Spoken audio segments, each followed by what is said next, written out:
I was able to get this peg out in the back from underneath. I just took my screwdriver, put it up from the bottom, and I tapped it with a mallet, and I got that out.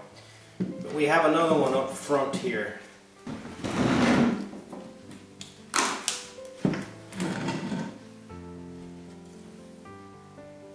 Now, this one right here,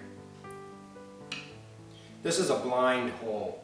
Now, what I mean by a blind hole is the leg is right there. The tenon for this leg is right in the way, so this hole is not drilled all the way through.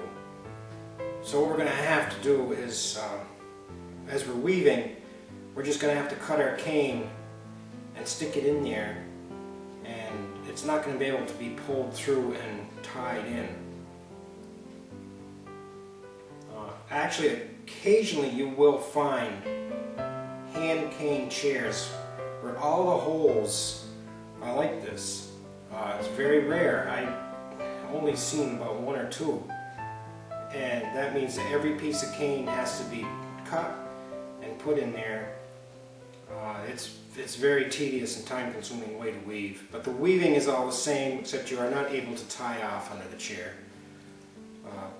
So what I'm going to have to do in this case is I probably am going to have to drill this peg out, because it's been put in there with some glue since they couldn't tie off, and the last person that wove this chair didn't want it coming loose in that corner.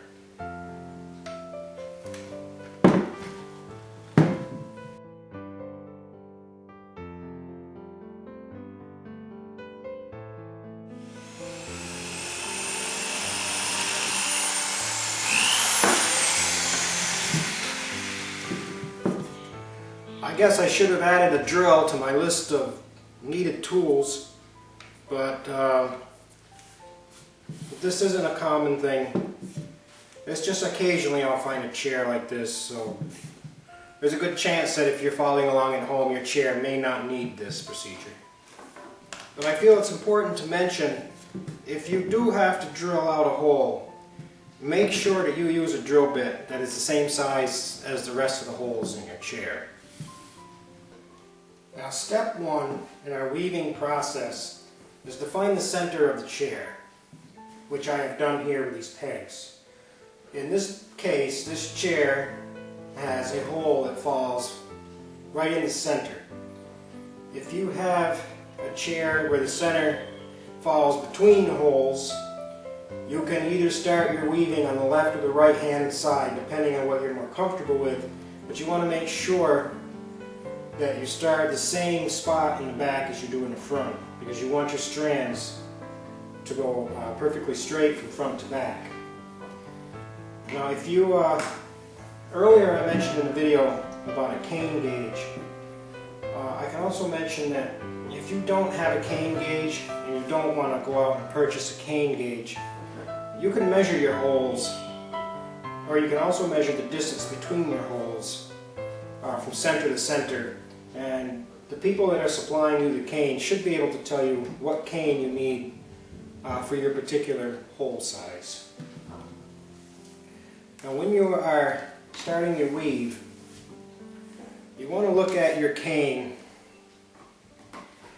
It tends to have little knots in it.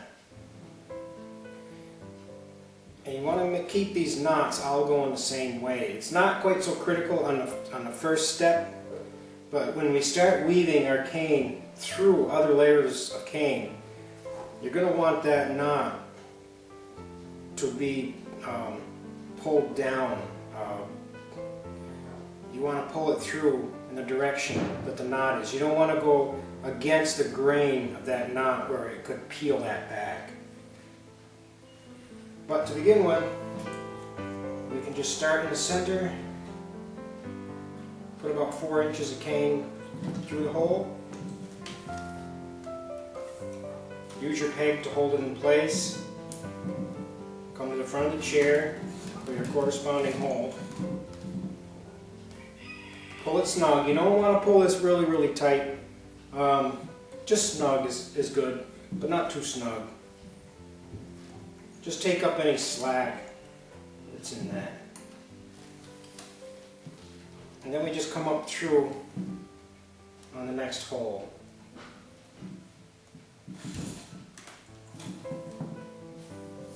And then we go back and we just keep following the same process.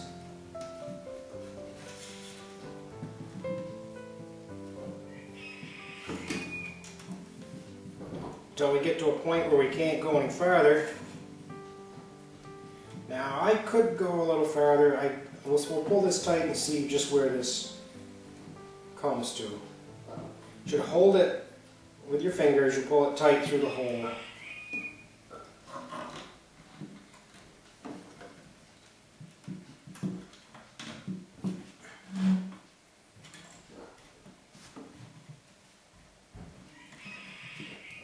And you can pull your peg out and put it in the last hole. I'm not really comfortable with this. This only gives me about 1/4 of an inch to hold on to. So I'm not going to use this. What I'm going to do is I'm just going to cut this off about 4 inches below the rail.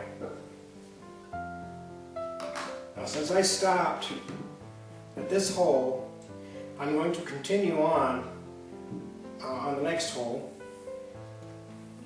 making sure that my knots are all running in the same direction.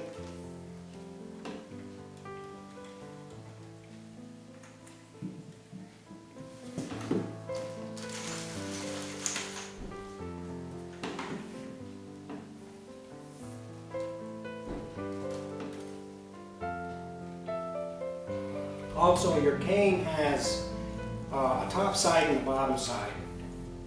The top of your cane will be smooth and glossy.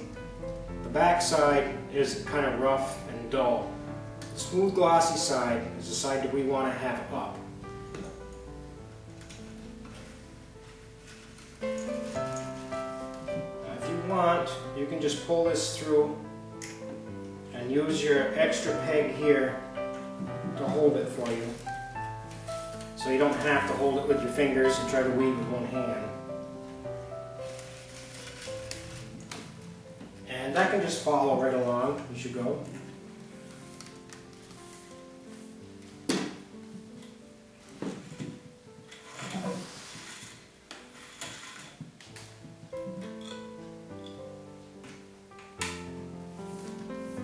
And I'm just going to continue this procedure until I get to the end, the other side here.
Okay, if you've been following along, you should be, because this has been pretty simple so far. Now, normally, the next step we would do, we would just weave the same thing on the other half of the seat. But we have to do a little variation here, because if you'll notice,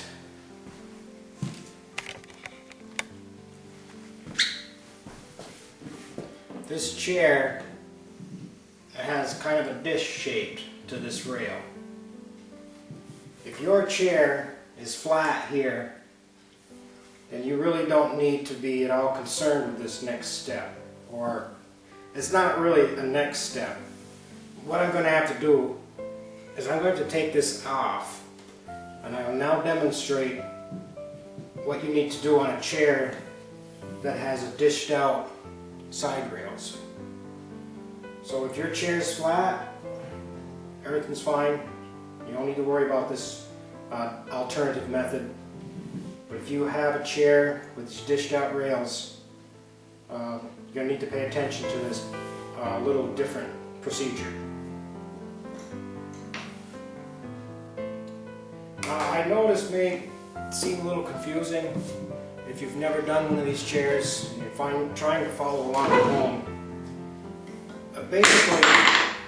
Basically, it's the exact same thing we just did, except from front to, instead of going from front to back, we're going to work side to side here, because we want to keep this shaped rails here. We want to keep that shape defined. So I've already found the center mark here with my pegs.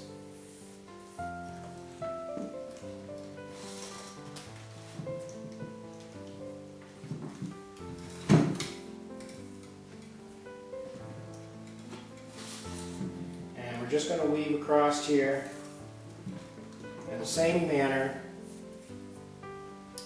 that we did from front to back.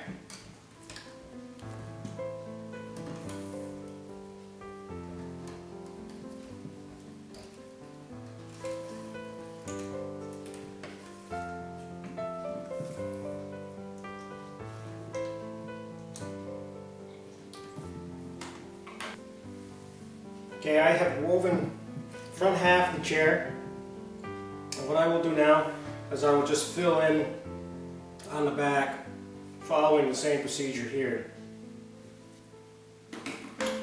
Now we have this all filled in.